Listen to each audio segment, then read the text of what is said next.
Four in your corner, still working to get you answers about those brown waters flushing along our shores, wiping out marine life. It's happening as water managers release millions of gallons from Lake Okeechobee and letting it gush through our side of the state into the Gulf. Katie Jones finding out more in this Four in Your Corner environmental report. I first told you about the freshwater release's negative impact on our ecosystem and economy last night. Well, tonight, environmental experts tell me for now, Southwest Florida is the most efficient area to take it all in. Thick seaweed and dark, dirty-looking water wasn't exactly the view these beachgoers were hoping for. We came down to Fort Myers because we expected clearer water. We didn't get it this time. That's because our already extremely wet rainy season has caused levels on Lake Okeechobee to rise at an alarming rate.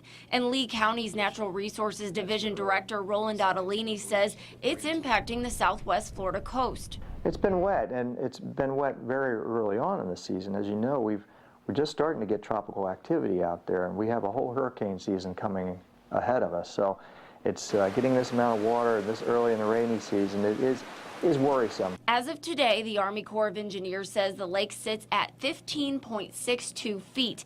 Ottolini says all that extra water needs to go somewhere to make room for more, and we happen to be the most direct route. One of the things they did was to connect Lake Okeechobee to the Caloosahatchee River and also to the St. Lucie River to the east to provide for agricultural purposes and development in this region. So when they did that, they made it very efficient for stormwater runoff to go from Lake Okeechobee to our way. He says there are constant studies being done to look for alternatives, but there's also a lot at stake. Sending water elsewhere could affect our wildlife and agriculture industry. It is the path of least resistance, meaning hydraulically, but also perhaps even legally, in that there's not federal lawsuits that prevents them to sending water our way. One option, Ottolini says, is to reattach the Everglades to the Okeechobee Basin, but that also draws major concern. It's a very expensive project, a lot of stakeholders involved, and it will take some time, a lot of time and a lot of money. Right now, Ottolini says the top priority is keeping Lake Okeechobee levels down and surrounding areas are absorbing the excess. You're pitting one environmental ecosystem to the ecosystem here and also to the St. Lucie River ecosystem, so it's very difficult. It's not necessarily a win-win-win for everybody.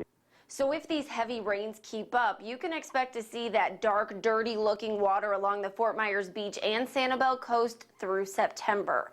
Katie Jones, Fox 4 in your corner.